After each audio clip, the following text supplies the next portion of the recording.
Hi friends, मैं परविंदर खारी। Friends, आज की हमारी गेम है 1986 में गिरी गई एक बहुत ही ultimate game, Daryl Keith versus Ivan Farago. Friends, Daryl Keith Australian chess grand master है। उनकी रेटिंग उस समय 2440 थी। वही Ivan Farago Hungarian grand master हैं और उस समय उनकी रेटिंग थी 2520। इस गेम से हम क्या सीख सकते हैं, किस पॉइंट पर किस तरह से डिफेंस में यहाँ किसी एक खिलाड़ी ने गलती की तो दूसरे खिलाड़ी ने किस तरह से उसको एक्सप्लॉइट किया। E4 के साथ यहाँ कीथ ने शुरू किया।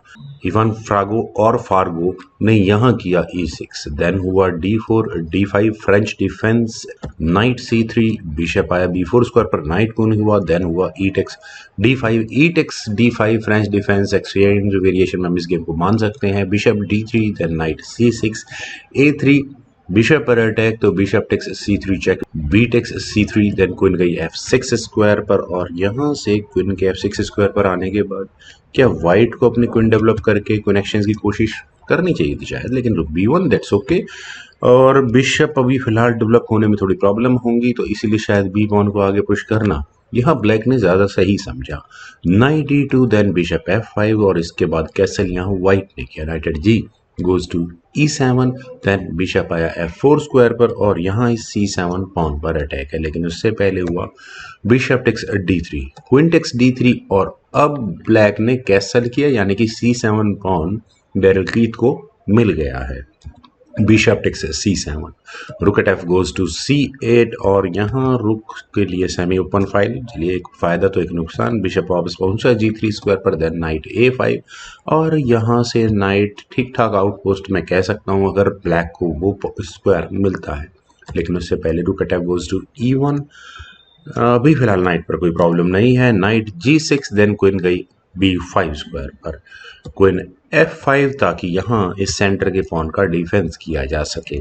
पर नाइट है यहाँ पर अटैक बनाने के लिए, लेकिन वाइट ने यहाँ बिशप को E5 स्क्वायर पर ले जाकर जो डिफेंस लाइन थी ब्लैक की क्वीन की इस D5 पॉन पर वो डिस्कनेक्ट कर दी है। क्वीन गई E5 स्क्वायर पर, इसीलिए ले जाना ही पड़ा।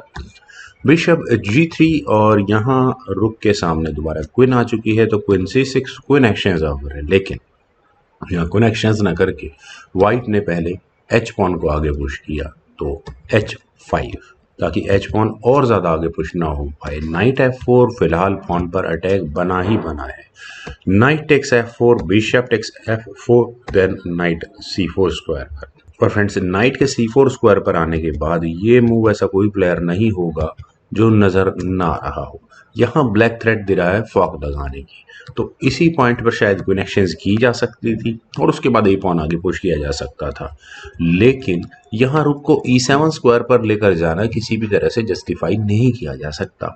Night takes A3, forking queen and rook, लेकिन प्रॉब्लम नहीं है। Queen takes C6, rook takes C6 और उसके बाद रुक आया B3 स्क्वायर पर, अगेन नाइट पर अटैक है तो नाइट वापस आया C4 स्क्वायर पर, देन हुआ रुक D7 और फाइनली यहाँ इस D5 पॉन को बचाना मुश्किल है तो ब्लैक ने भी स्ट्रेटेजी को चेंज किया। उन्होंने इस A पॉन को आगे पुश किया और उनका इरादा है इस A पॉन को इतना आगे पुश कर दो कि वाइट अपने आप डिफेंसिव मोड में चला जाए। Rook takes D5, take your pawn, then हुआ A4, रुक पर अटैक बना, रुक पहुंचा B1 स्क्वायर पर, देन नाइट A3, दोबारा रुक पर अटैक बना, रुक A1 और यहाँ नो डाउट पॉन तो खतरे में है ही C2 स्क्वायर वाला।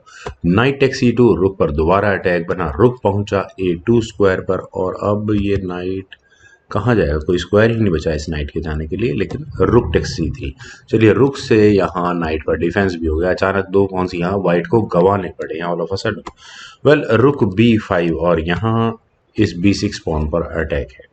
मेरे ख्याल से तो ये पॉन को आगे पुश किया जा सकता था। आगे पुश करने के बाद चलिए व्हाइट जब चाहे इस पॉन को ले सकता है, लेकिन D5, नाइट D4 जैसा कोई मूव खेला जाएगा ब्लैक के द्वारा, रुक पर अटैक होगा, रुक टेक्स B6, देन रुक C2, रुक एक्सचेंज की कोशिश की जा सकती है। Rook takes C2, knight takes C2 के बाद यहाँ पॉन को रोकना लगभग असंभव हो जाएगा। बिशप ही गंवाना पड़ेगा यहाँ व्हाइट को अपने इस पॉन को रोकने के लिए।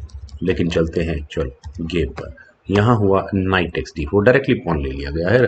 तो B6 स्क्वायर पर रखा हुआ पॉन थ्रेट तो है, लेकिन इतनी बड़ी नहीं जितनी बड़ी यहाँ ये A4 स्क्वायर पर रखा हुआ पॉन है। तो रुक B4 वाज नेसेसिटी। नाइट पर अटैक बनता, नाइट को हटाना उड़ता बिशप पर अटैक हो तो कोई प्रॉब्लम नहीं है। रुक टेक्स ए4, रुक टेक्स ए4, रुक टेक्स ए4, और मेरे ख्याल से एक फेयर गेम प्ले यहाँ पर वाइट के पास होता है इस गेम में फाइट करने के लिए। बी पॉन जरूर ब्लैक के पास होता, लेकिन अब वो इतना स्ट्रांग नहीं रह गया होता जितना स्ट्रांग वो रुक टेक्स बी6 करने के बाद हुआ, क्योंकि यहाँ ब्लैक ने अपने इस ए पॉन को आगे पुश किया। बिशप आया d6 स्क्वायर पर, पॉन लिया जा सकता है? नहीं लिया जा सकता। नाइट e2 चेक, और फ्रेंड्स ये मूव मेरे ख्याल से इवान फार्गो का बहुत अल्टीमेट रहा। क्यों? रुक टेक्स e2 का यहाँ सीधा सा एक ही मतलब है कि ब्लैक यहाँ अपने पॉन को एक कदम और आगे पुश कर देगा। मान लो कुछ चेक्स भी आई, सपोज व्हाइट एक चेक दे दे, रुक b8 चेक, और फोर्सफुली रुक टेक्स b8 करवा दे और a2 पॉन का डिफेंस खत्म कर दे, तो मुझे नहीं लगता कि व्हाइट इस रुक को यहाँ पहले ले पाएगा, पॉन को ही लेना पड़ेगा। रुक टेक्स a2, उसके बाद यहाँ ब्लैक पहले चेक देगा अपने रुक को बचाने के लिए, किंग जाएगा h2 स्क्वायर पर, और यहाँ रुक और बिशप के सामने ब्लैक के पास दो रुक्स होंगे, क्लियर एडवांटेज यहाँ ब्लैक को होगा। लेकिन चलते हैं एक्चुअल गेम पर। यहाँ खेला गया पहले किंग f1, नाइट पर अटैक बना, लेकिन अब यहाँ इवान का नाइट बिल्कुल सही स्क्वायर पर जा पहुंचा है, वो गया c1 स्क्वायर पर, और यहाँ इस रुक पर अटैक बना, रुक a1 स्क्वायर पर, then a2, that's it. Friends ये पॉन इतनी आगे पहुंच चुका है कि व्हाइट अब सिवाय डिफेंस के और कुछ कर ही नहीं सकता। लेकिन इस पॉइंट पर डेरिल कीथ ने एक बहुत बड़ा ब्लंडर किया, उन्हें यहाँ नो डाउट बिशप को e5 स्क्वायर पर ही लेकर जाना चाहिए था। यहाँ डायरेक्टली रुक पर अटैक बनता और उसके बाद इस a1 स्क्वायर का डिफेंस भी होता, तो एक सेफ्टी रहती गेम के अंदर।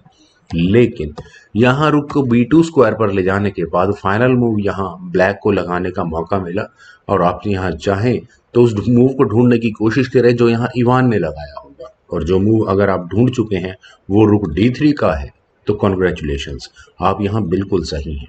आप देख सकते हैं कि अगले मूव में with the help of that night यहाँ पर चेकमेटिंग थ्रेट्स हैं, रुक से नाइट नहीं लिया जा सकता, अदरवाइज ए पॉन आगे पुश हो जाएगा, और साथ ही साथ इस चेकमेटिंग थ्रेट के यहाँ ब्लैक का रुक बिशप पर भी अटैक लगा रहा है।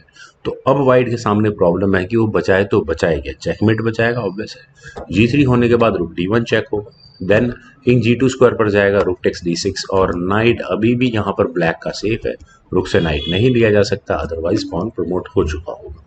फ्रेंड्स मुझे उम्मीद है आप सभी लोगों को आज की मेरी ये चॉइस चेस गेम की ज़रूर पसंद आई होगी, तो आप लोग इस वीडियो को लाइक करें, शेयर करें, और मेरे यूट्यूब चैनल चेस गुरु को प्लीज़ सब्सक्राइब जरूर करें। आपके कमेंट्स का मुझे बेहद इंतजार रहेगा। Thank you for watching and bye for now.